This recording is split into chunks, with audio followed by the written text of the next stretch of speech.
जय हिंद बच्चों। आज हम लोग संप्रदान कारक के बारे में पढ़ेंगे। पिछले वीडियो में हम लोगों ने करण कारक को देखा था। आज हम लोग संप्रदान कारक, उसकी पहचान और उसके नियमों को देखेंगे। संप्रदान कारक चतुर्थी विभक्ति।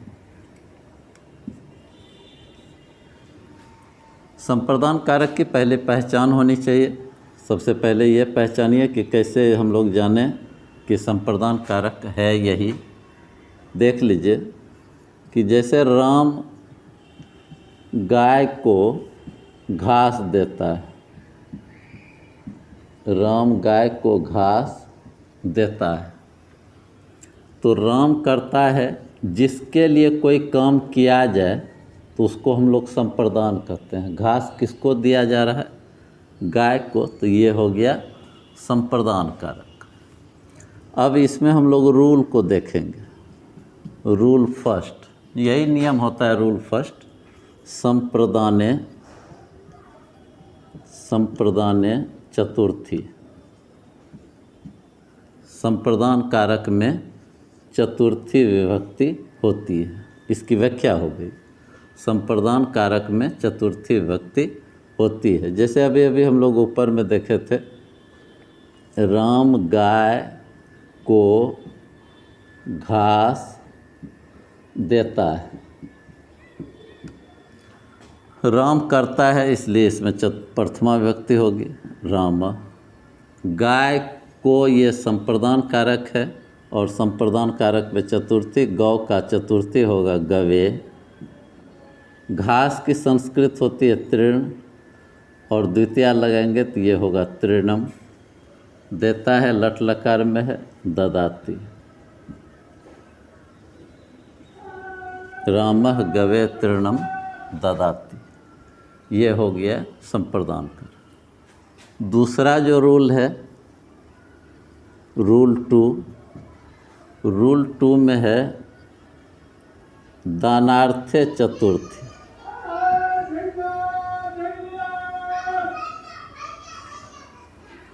दानार्थे चतुर्थी।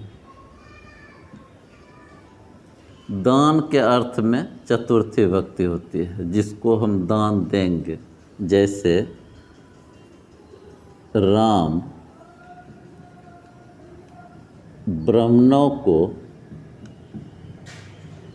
दान, ब्राह्मणों को वस्त्र देता है।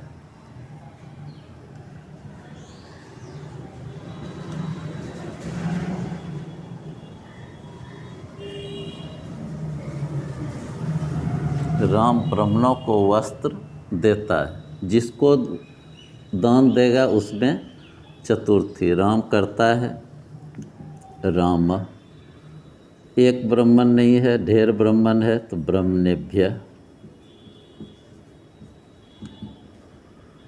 वस्त्र को देता है यानी कर्म है तो वस्त्रम ददाति।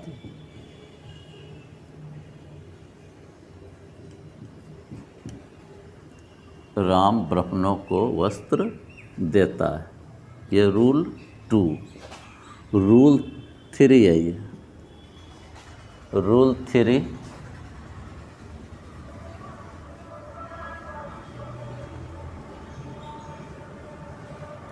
रूल 3 में नमः शब्द योगे, नमः शब्द योगे चतुर्थी। जिसको हम नमस्कार करेंगे उसमें चतुर्थी विभक्ति होती है। जिसको हम नमस्कार करेंगे उसमें चतुर्थी विभक्ति होती है। जैसे देखिए कि श्री गणेशाय नमः, तो गणेश को नमस्कार है, प्रणाम है, तो यहाँ इसीलिए यहाँ लगाए हम लोग चतुर्थी। श्री गणेशाय नमः। शिवाय नमः, शिव को नमस्कार या प्रणाम। रामाय नमः, राम को नमस्कार प्रणाम। तो ये बहुत सरल सा नियम था। अब रूल 4 है। रूल 4 में आपको रुच्यार्था नाम प्रियमान है। रुच्यार्था नाम प्रियमान।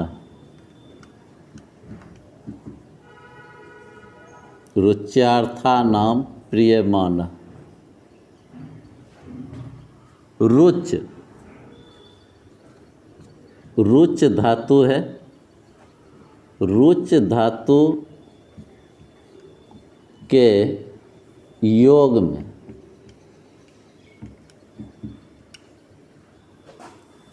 जिसे जो चीज़ पसंद है, रुच का मतलब ही पसंद आना।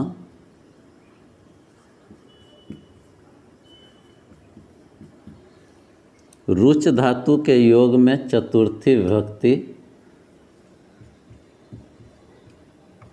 होती है। जिसे जो चीज़ पसंद होगा उसमें चतुर्थी विभक्ति होगी। जैसे अगर हो कि मुझे दही पसंद, जैसे मुझे दही पसंद है। जिसे जो चीज़ रुचेगा, अच्छा लगेगा, उसमें चतुर्थी विभक्ति होगी। तो अस्मत् धातु, अस्मत् शब्द का इसका चतुर्थी होता है मह्यम। मह्यम दधि रोचते। रोचते का मतलब पसंद है। मह्यम दधि रोचते।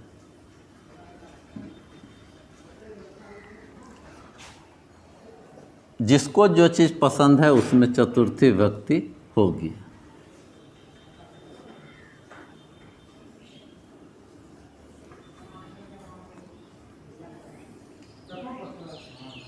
रूल 5।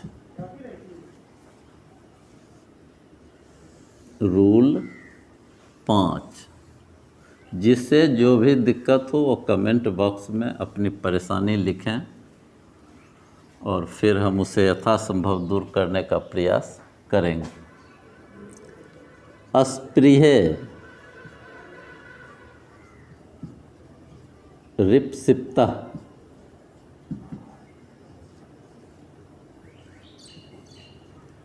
ये 5वां नियम है। अस्पृह रिप्सिप्ता। अस्पृह, अस्पृह का मतलब होता है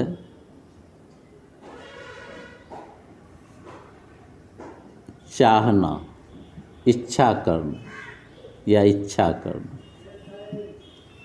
अस्पृह धातु है। अस्पृह धातु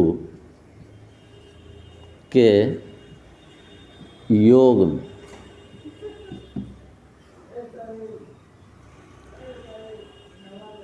अस्पृह धातु के योग में चतुर्थी विभक्ति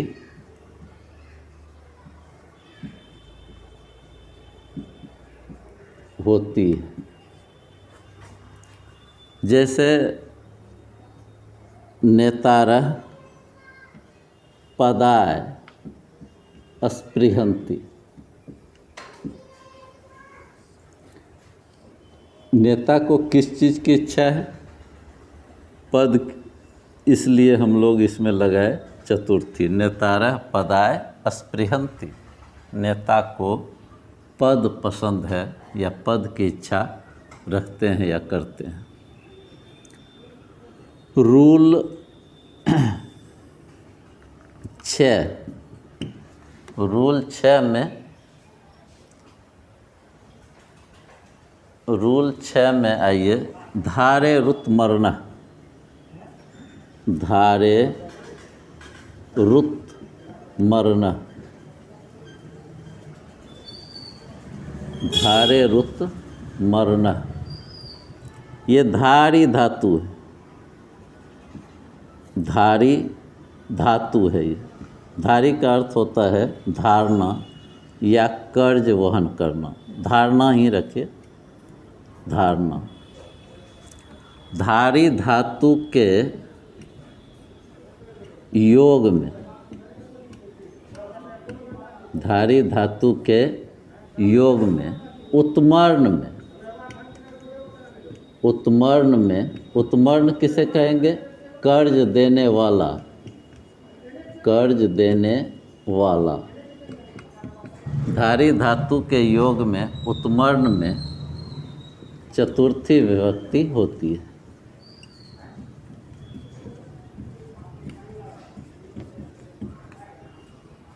धारी धातु के योग में उत्मर्ण में जो कर्ज देता है उसमें चतुर्थी विभक्ति होगी। जैसे देखिए, राम मेरा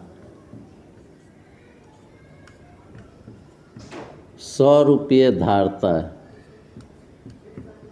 राम मेरा 100 रुपये धारता है। किसका धारता है? तो मेरा इसी में लगेगा चतुर्थी, तो राम। मेरा का हो जाएगा मह्यम, 100 का होगा शतम, धारता है धार्यति। राम मह्यम शतम धार्यति। राम मेरा 100 रुपये धारता है। राम मेरा 100 रुपये धारता है। राम मह्यम शतम धार्यति। तो जिसका धारता है उसी में चतुर्थी विभक्ति होती। Rule 7, rule 7। ये अगर नहीं समझे तो फिर बोलिएगा। धारी धातु के योग में धारी यानी धारना, किसी का हम लोग बोलते हैं ना कि मेरा वो 100 रुपये धारता है, तो धारी धातु के योग में उत्मर्ण में, उत्मर्ण होता है कर्ज देने वाला, उसमें चतुर्थी विभक्ति होती है। इसलिए यहाँ पर हुआ कि राम मह्यम शतम धार्यति। और एक लास्ट जो नियम है, लास्ट नियम, और वो है रूल 7। बलि हित सुख, बलि हित सुख शब्द योगे, शब्द योगे चतुर्थी। बलि हित सुख शब्द योगे चतुर्थी। बलि बलिदान, जैसे हम लोग कहें भूताय बलि, भूत के लिए बलि। तुम्हारे लिए सुख, युष्मद का चतुर्थी तुभ्यम, तुभ्यम सुखम। अगर छात्र के लिए हित, छात्राय हितम, छात्राय हितम। तो जिसके लिए हित होगा उसमें चतुर्थी, जिसके लिए सुख होगा उसमें चतुर्थी, और जिसके लिए बलि होगा उसमें चतुर्थी। इससे बड़ी बड़ी पंक्तियां भी बनाई जाती हैं। जैसे छात्रों के हित में कार्य करो, छात्रों के हित में कार्य करो। अब इसके हित में है तो छात्रेभ्य, हित में सप्तमी लगेगा हिते, कार्य को कार्यम, करो का कुरु, छात्रेभ्य हिते कार्यम कुरु। बस आज इतना ही, और अगले वीडियो में हम लोग देखेंगे अपादान कारक पंचमी विभक्ति।